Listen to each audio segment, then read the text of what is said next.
दोस्तों बहुत बहुत स्वागत है आपका अपने चैनल पर। और मैं अभिषेक शर्मा इस वीडियो में कुछ इंटरेस्टिंग फैक्ट आपके लिए लेकर आया हूं, कुछ स्पेशल इन्फॉर्मेशन लेकर आया हूं।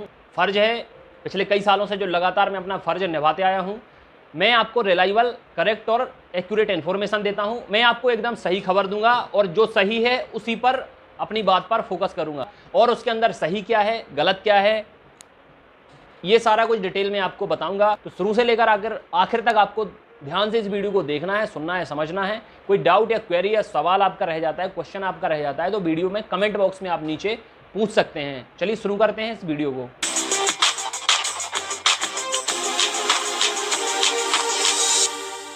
इस वीडियो में कुछ विशेष विश्लेषण, कुछ खास एनालिसिस करके आपके सामने ये वीडियो लाया हूँ। बहुत ज़रूरी है अगर आप एग्ज़ाम की प्रिपरेशन कर रहे हैं और 2022 में गवर्नमेंट जॉब पाना चाहते हैं।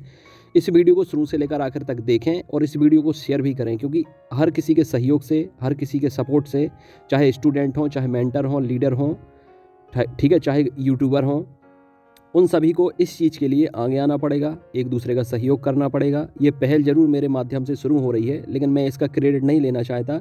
यहाँ पर इस वीडियो में क्रेडिट की बात नहीं करेंगे। इस वीडियो में जन सहयोग के साथ जो स्टूडेंट के फेवर में हो सकता है उसकी बात करेंगे।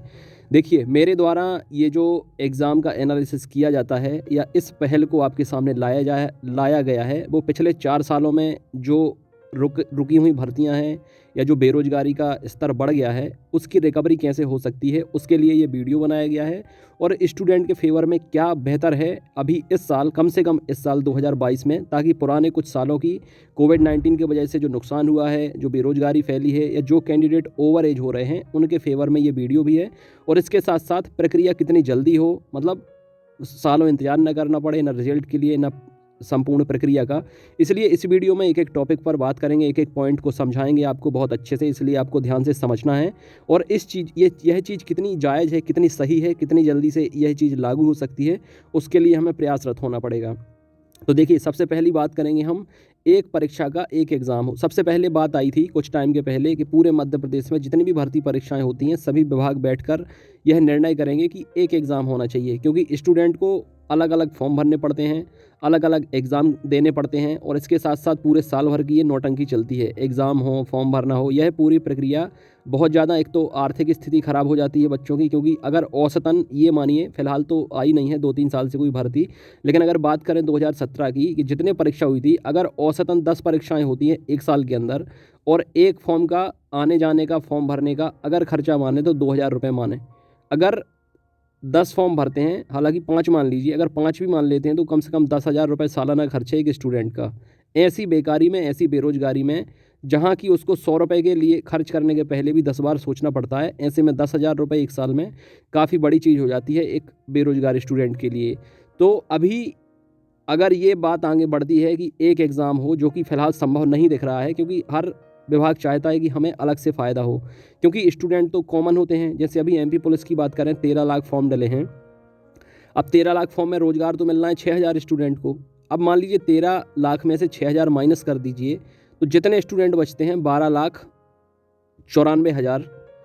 तो ये स्टूडेंट तो फिर फॉर्म भरेंगे ना, बार बार फॉर्म भरेंगे। तो ऐसे में क्या है कि विभाग का निजी फ़ायदा हो जाता है। हर इंसान स्वार्थी हो गया है, हर विभाग स्वार्थी हो गया है, इसलिए वो अपने निजी स्वार्थ के चलते एक एग्ज़ाम कंडक्ट नहीं कराएंगे, क्योंकि फिर उनके पेट पर लात पड़ेगी, पीईबी के पेट पर लात पड़ेगी। और सरकार तो मतलब क्या बोलें, अब की कुछ बोलते नहीं अब उनके लिए। वैसे लुटाने के लिए बहुत पैसा है, नेताओं पर चुनाव प्रचार के लिए, इन सब के लिए भयंकर पैसा है, करोड़ों अरबों पैसा है, लेकिन स्टूडेंट से अगर बिना एग्ज़ाम फॉर्म भराए हुए एग्ज़ाम दिलाएं, ये किसी की सोच नहीं है। इतना बेहतर अगर हो जाए तो फिर बात ही क्या कहना है। देखिए, इस वीडियो में हम बात करने वाले हैं कि एक परीक्षा का एक एग्ज़ाम हो। मैं कम से कम, चलिए सभी विभाग का ना सही, कम से कम एक परीक्षा का एक एग्ज़ाम तो हो। अभी जैसे आप देख रहे हैं, एमपी पुलिस का एग्ज़ाम हो, पटवारी का एग्ज़ाम हो, मैं अभी आपको दिखाऊंगा पीईबी की वेबसाइट पर ले जाकर। ऐसे कुछ एग्ज़ाम है, फॉरेस्ट हो, जेल प्रहरी हो, एमपीएसआई हो, महिला पर्यवेक्षक हो, शिक्षक भर्ती परीक्षा हो। ये सारे ऐसे एग्ज़ाम हैं कि इनके एग्ज़ाम ऑनलाइन के माध्यम से हर दिन 2-2 शिफ्ट में कराए जाते हैं।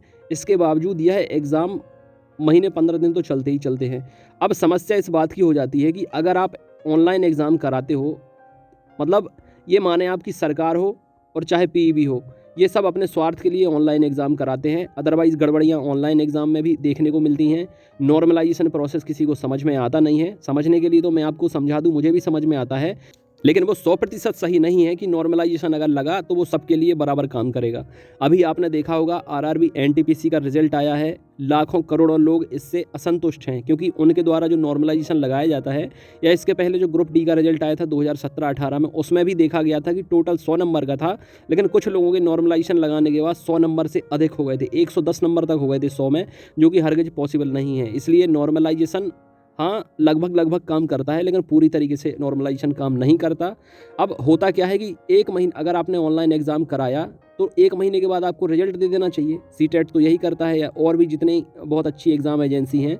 सीटेट केंद्रीय स्तर की, ठीक है, एग्ज़ाम एजेंसी, एग्ज़ाम बोर्ड है, एग्ज़ाम कराता है, और उनकी एग्ज़ाम एजेंसी एग्ज़ाम कराने के 1 महीने बाद रिजल्ट डिक्लेयर कर देते हैं। तो पीईबी को भी अगर ऑनलाइन एग्ज़ाम कराते हैं तो इन्हें 1 महीने के बाद रिजल्ट दे देना चाहिए। लेकिन जैसा कि मैं देख रहा हूँ कि कई ऐसे एग्ज़ाम के लिए आंदोलन भी करना पड़ता है। ये एग्ज़ाम कराकर सो जाते हैं, भूल जाते हैं कि हमने कोई एग्ज़ाम कराया था, हमें उसका रिजल्ट भी देना है। बार बार फ़ोन करोगे तो ऐसे मतलब तानाशाही रवैया दिखाएंगे, जैसे ये एहसान कर रहे हैं, जैसे अपने घर से ये नौकरी दे रहे हैं, इस तरीके का उनका रवैया होता है। तो सबसे पहले तो नॉर्मलाइजेशन ख़त्म हो जाएगा अगर एक दिन में एक एग्ज़ाम होता है एक विभाग के द्वारा। अब व्यवस्था अगर करानी है तो आप व्यवस्था करिए, सरकार व्यवस्था करे, पीईबी व्यवस्था करे, हर ज़िले में एग्ज़ाम सेंटर बनाए और कोशिश करेगी एक दिन में, भले ही 2 शिफ्ट में एग्ज़ाम हो, लेकिन एक दिन में एग्ज़ाम पूरा हो जाना चाहिए। लाखों स्टूडेंट्स को महीनों परेशान होना पड़ता है। अब समस्या ये हो जाती है कि चीटिंग होती है, पार्शियलिटी भी हो जाती है, किसी का पेपर कठिन है, किसका सरल है, नॉर्मलाइजेशन काम कर देता है, किसी के नंबर कम होते हैं, किसी के ज़्यादा होते हैं। तो इसमें क्या है कि पारदर्शिता नहीं रहती, और इसमें मैंने देखा है कि टेक्निकल जो सोर्सेज जितनी भी सोर्स सिफारिश लगती हैं, गड़बड़ घोटाले होते हैं, नॉर्मलाइजेशन के आड़ में बहुत आराम से किए जाते हैं और बहुत आराम से हो भी जाते हैं, और वहाँ बताने के लिए हो जाता है कि ये एग्ज़ाम कठिन था, ये सरल था, इसलिए नंबर बढ़ गए हैं, घट गए हैं। तो नॉर्मलाइजेशन की आड़ में गोरख धंधे चलते हैं, कालाबाजारी होती है, ठीक है। तो नॉर्मलाइजेशन को ख़त्म करना चाहिए। एग्ज़ाम, ऑनलाइन एग्ज़ाम महीनों चलते हैं, रिजल्ट उसके बाद फिर कई महीनों बाद आता है, प्रक्रिया बहुत लंबी हो जाती है, हर जाना स्टूडेंट को भुगतना पड़ता है। विभाग को हो या पीईबी को हो या सरकार को तो बहुत सहूलियत हो जाती है, उन्हें कुछ करना नहीं पड़ता, सिर्फ क्लिक करना पड़ता है ऑनलाइन में। तो देखिए एमपीपीएससी हो या और अदर स्टेट में आप देख रहे हैं, यूपी हो, राजस्थान हो, छत्तीसगढ़ हो, यहाँ पर जितनी भर्ती परीक्षाएं हो रही हैं ऑफलाइन एग्ज़ाम के माध्यम से हो रही हैं। कितना भी बड़ा एग्ज़ाम हो, कितने अभी देखें आप 26-27 लाख कैंडिडेट ने रीट की परीक्षा दी है राजस्थान के अंदर एक दिन में। तो बहुत आसानी से एक दिन में एग्ज़ाम हो जाता है, 1-1.5 महीने के बाद आप रिजल्ट दे सकते हैं। गड़बड़ियों की अगर बात करें तो अगर ऑफलाइन में अपवाद हैं तो ऑनलाइन में बहुत सारे अपवाद हैं, मैं तो दोनों में अपवाद गिना सकता हूँ। लेकिन बात उसकी करें ना कि जिसमें सहूलियत हो, स्टूडेंट को जिसमें फ़ायदा हो। एक दिन एग्ज़ाम कराएंगे, कोई नॉर्मलाइजेशन नहीं लगेगा, हर ज़िले में सेंटर हो जाएंगे, रिजल्ट जल्दी आ जाएगी, प्रक्रिया जल्दी हो जाएगी, स्टूडेंट ओवर एज होने से बच जाएंगे, ठीक है। अब ऑनलाइन एग्ज़ाम में क्या होता है कि गिने चुने शहर हैं, वहाँ पर सेंटर बनाए जाते हैं, स्टूडेंट को सैकड़ों किलोमीटर दूर जाना पड़ता है, रात में ट्रैवल करना पड़ता है। अभी कोरोना का तो ज़माना चल ही रहा है, फ्रांस में 5वीं लहर आ गई है, तो हो सकता है भारत में भी अभी 3री लहर चल रही है, 4थी आए, 5वीं आए, तो कोरोना का भी ज़्यादा दुष्प्रभाव ना पड़े। अगर 40 दिन इस तरीके से आप 2-2 शिफ्ट में एग्ज़ाम कराते हो तो संक्रमण भी फैलता है, सबके ऊपर खतरा भी है जान माल का। और आप देखें अदर स्टेट में एक दिन में एग्ज़ाम हो रहा है, तो एक दिन में आप एग्ज़ाम करा सकते हो, कितना भी कोरोना फैला रहे, कितनी भी लहर चलती रहे, उससे ज़्यादा दिक्कत नहीं होगी। इसलिए समस्या इस बात की है कि जितने भी मार्गदर्शक हैं, सरकार के हों, सुझाव देने वाले हों, अधिकारी हों, कभी उनके पास ना तो इतना टाइम है, ना उन्हें कोई इतनी सद्बुद्धि देता है, ना इतने अच्छे सुझाव उन्हें दे सकता है कि स्टूडेंट के फेवर में क्या है। इसलिए संपूर्ण एनालिसिस करके इस वीडियो के माध्यम से, चैनल के माध्यम से मैं आप तक ये पूरा एनालिसिस पहुंचा रहा हूं कि स्टूडेंट के फेवर में क्या है। सरकार को तो ऑनलाइन कराने हैं, ऑफलाइन कराने, कुछ भी कराने हैं, तो ऐसा क्यों ना कराया जाए जो स्टूडेंट के फेवर में हो। मैं इसीलिए अदर यूट्यूबर हों, मेंटर हों, जितने भी टीचर हों, जितने भी लीड कर रहे हों, मध्य प्रदेश की जो जाने माने नाम हैं, उनके माध्यम से भी इस वीडियो को मैं चाहूँगा कि आप उन तक पहुँचाएँ, वो भी इस चीज़ का एनालिसिस करें, अपना भी दिमाग लगाएं इसमें। अगर वो अपने कुछ सुझाव और इसमें ऐड करना चाहते हैं तो बिल्कुल उनका स्वागत है, मुझे आप कॉल भी करें, आपस में हम सब लोग एक साथ आएंगे। अगर हम लीड कर रहे हैं मध्य प्रदेश को, अगर हम पर बहुत सारे बच्चे आश्रित हैं, अगर हम पर भरोसा करते हैं, तो हमारी जिम्मेदारी बनती है कि उनके फेवर में हम काम करें और उनके लिए जो ज़रूरी हो, उनके लिए जो बहुत सहूलियत भरा हो, हम ऐसी चीज़ें आगे ले जाएं। इतनी सारी भर्तियां रुकी हैं अलग अलग विभाग में। अगर ऐसे ही चलता रहा कि एक एग्ज़ाम 40 दिन चला, 30 दिन चला, अभी जैसे पुलिस का एग्ज़ाम चल रहा है, ये फरवरी तक जाएगा। इसके बाद शिक्षक भर्ती चलना है वर्ग 3 का, वो पूरे मार्च तक जाएगा। इसके बाद फिर वन रक्षक, जेल प्रहरी, पटवारी, MPSI, महिला पर्यवेक्षक, ग्रुप 4, मतलब इतने एग्ज़ाम है कि महीने कम पड़ जाएंगे। अब अगर वो इसी तरीके से होते रहेंगे 15 दिन 20 दिन 15 दिन 20 दिन, तो साल ही ख़त्म हो जाएगा। साल ख़त्म हो जाएगा। अब सबसे बड़ी दिक्कत ये भी है कि मैंने आपको बताया कि महीनों एग्ज़ाम चलते हैं, महीनों बाद रिजल्ट आता है। मतलब एक एग्ज़ाम की पूरी प्रक्रिया में अगर वो कोर्ट में ना जाए, क्योंकि कई प्रक्रियाएं अभी चूँकि OBC आरक्षण चल रहा है, ठीक है, सरकार कुछ कहती है, हाई कोर्ट कुछ कहता है, तो इस पर भी विवाद बनता रहता है। तो अगर कोर्ट में कोई केस ना जाए तो सामान्यतः एक भर्ती परीक्षा को नोटिफिकेशन आने से लेकर ज्वाइनिंग तक कम से कम 1 साल तो लग ही जाता है। अब उसमें अगर किसी बच्चे का सिलेक्शन नहीं होता है तो अगली बार वही भर्ती परीक्षा जाने कितने टाइम के बाद आती है, इतने में बच्चे ओवरेज हो जाते हैं। 2016-2017, मतलब आप ये मानिए 2017 में मैंने आपको बताया था कि 14-15 हज़ार पद आए थे, 14,983 कुछ, उसमें 10,000 बच्चे सिलेक्ट, मतलब 25,000 बच्चों ने क्वालिफाई किया था, 10,000 सिलेक्टेड कैंडिडेट बाहर हो गए थे मेरिट से। अब उन 10,000 में कई ऐसे कैंडिडेट हैं जो पुलिस परीक्षा का रिटन भी निकाले हुए हैं, फिजिकल भी निकाले हुए हैं, उसके बाद उन्हें बाहर कर दिया गया और अब वो ओवरेज हो गए हैं। मुझे लगातार ऐसे बहुत मैसेजेस आते हैं, बहुत सारे कमेंट्स आते हैं जिनमें बच्चे अपना दर्द बयां करते हैं। तो ओवरेज, एक तरफ सरकार अपना एज का फैक्टर लगाए हुए है और दूसरी तरफ यहाँ भर्तियों में लेट करती है।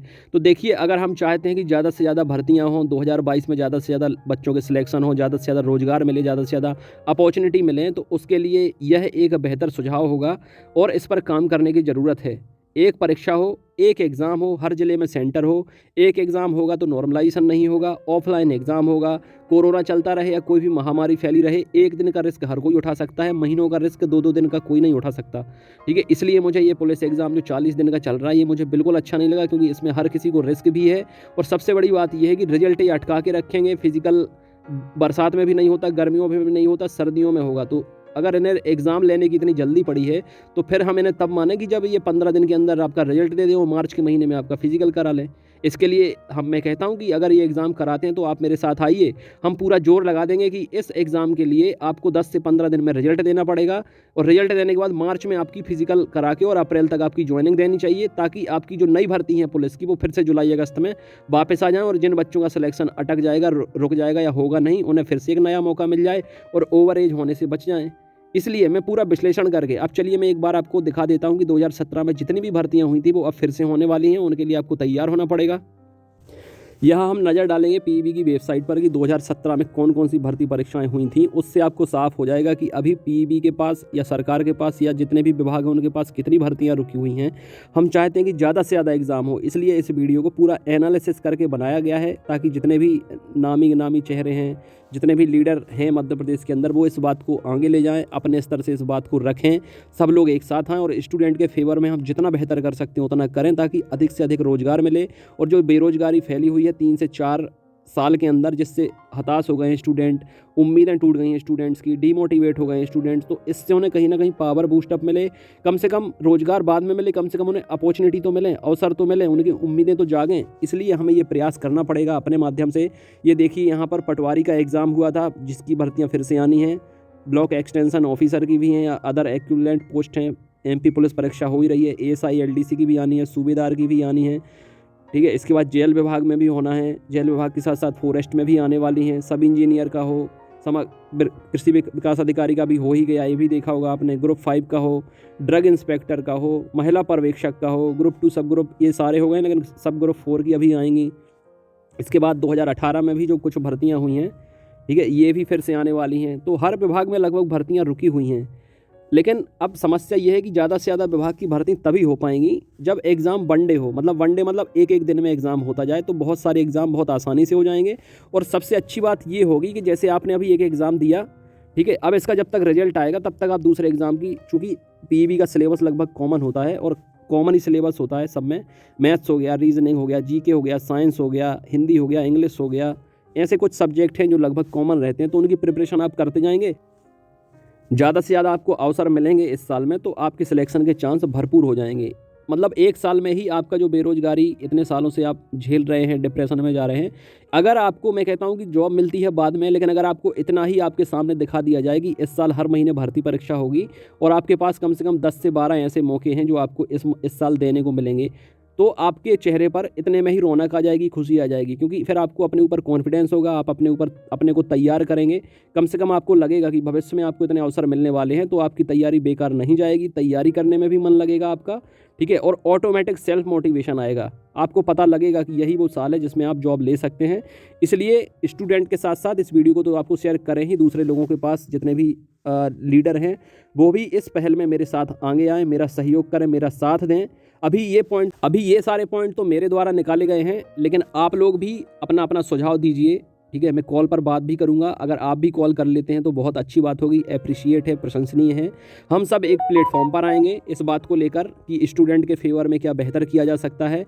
उन सभी मेंटर्स को एक प्लेटफॉर्म पर लाने की कोशिश की जाएगी। इन सभी पॉइंट में और कौन कौन से पॉइंट जोड़े जा सकते हैं, अपने अपने सुझाव दें। सारे बच्चे भी अपने सुझाव दे सकते हैं जितने इस वीडियो को देख रहे हैं, कमेंट के माध्यम से उन पर विचार किया जाएगा, उन्हें जोड़ा जाएगा। और जो हमारा संगठन है उसके माध्यम से यह बात, चाहे ज्ञापन के माध्यम से हो, चाहे आंदोलन के माध्यम से हो, ठीक है, चाहे प्रोटेस्ट के माध्यम से हो, जिस तरीके से हम इन चीज़ों को अस्तित्व में ला सकते हैं, इनको जल्द से जल्द अप्लाई करा सकते हैं, उतना आप सबके लिए बेहतर रहेगा। और पीईबी तो ठीक है कि पीईबी ऑनलाइन एग्ज़ाम ही कराएगा, लेकिन हमें जो आपके स्थानीय प्रतिनिधि हैं, चाहे विधायक हों, चाहे सांसद हों, उनका ध्यान भी इस पर करना है और गवर्नमेंट तक भी ये बात पहुंचानी है कि हम लोगों के लिए क्या बेहतर है, हमारे स्टूडेंट्स के लिए क्या बेहतर है, ज़्यादा से ज़्यादा उन्हें किस चीज़ में फ़ायदा होगा, ज़्यादा से ज़्यादा अवसर किस में मिलेंगे, आप भी ज़्यादा से ज़्यादा रोज़गार किस तरीके से दे सकते हैं। इसलिए ये सुझाव देना भी ज़रूरी है, क्योंकि सरकार के पास या प्रतिनिधियों के पास, अधिकारियों के पास इतना टाइम नहीं होता कि वो चीज़ों का एनालिसिस कर सकें। यह जिम्मेदारी हमारी होती है, चूँकि हम स्टूडेंट से जुड़े हैं, उनका दर्द तकलीफ़ समझते हैं, उनके लिए बेहतर क्या है वो समझते हैं। इसलिए यह मैं एनालिसिस करके आपके लिए वीडियो लाया हूं। बहुत ज़रूरी, बहुत स्पेशल, बहुत इंपॉर्टेंट वीडियो था अभी इस समय में, इसलिए इस वीडियो को शेयर तो करना ही है। अपने कमेंट भी दीजिए, अपने सुझाव भी दीजिए, और बहुत जल्द कोशिश करेंगे कि जितने भी लीडर हैं, जितने भी मेंटर हैं, जितने भी आपके मार्गदर्शक हैं, जितने आपके लिए अच्छा सोचने वाले टीचर्स हैं, उन सबको एक प्लेटफॉर्म पर लाकर इस मुद्दे पर बात की जाए और बहुत जल्द आपके लिए एक बहुत बड़ी खुशखबरी लाई जाए। अगर one day exam, offline exam होता है, हर सेंटर में होता है, एक दिन होता है, एक शिफ्ट में होता है, नॉर्मलाइजेशन नहीं होता है, जल्द से जल्द रिजल्ट की प्रक्रिया होती है, और पारदर्शिता के साथ सारा कुछ अगर 3 महीने के अंदर हो जाता है तो ओवरेज होने से भी बचेंगे, ज़्यादा से ज़्यादा अवसर मिलेंगे आपको रोजगार पाने के, और जल्द से जल्द आपकी जॉब मिलेगी। आप सबके मुस्कुराते हुए चेहरे, आप सबका सेटिस्फैक्शन और आप सबकी खुशी से ही हम लोगों की खुशी जुड़ी होती है। इसलिए हम कोशिश करेंगे कि ये सारे चेहरे जो अभी मायूस हैं, हताश हैं, परेशान हैं, उन सबके चेहरों पर 2022 में खुशी देख सकें, रोज़गार देख सकें, आपके पास एक सरकारी नौकरी देख सकें। बस हमारी यही दुआ है। अपनी सेहत का ज़रूर विशेष ख्याल रखें, और ज़्यादा से ज़्यादा लोग चैनल से भी जुड़ सकते हैं, क्योंकि इस तरीके की पहल अब शुरू की गई है। बहुत लंबा हमारा अभियान चलेगा, तो इस अभियान से भी आप लोग जुड़ें, क्योंकि ये आपके मुद्दे की ही बात है। अगर व्हाट्सएप ग्रुप में नहीं जुड़े हैं तो जुड़ जाएं। 9981167757 व्हाट्सएप नंबर है। मेल फीमेल के अलग अलग ग्रुप हैं। हर एग्ज़ाम की प्रिपरेशन शुरू होगी। महाकुंभ होगा 2022 में, वो तो होना ही है, लेकिन हम चाहते हैं कि हमारे तरीके से ये महाकुंभ हो, ताकि आपके लिए अपॉर्चुनिटीज़ की कमी ना रहे। God bless you, take care.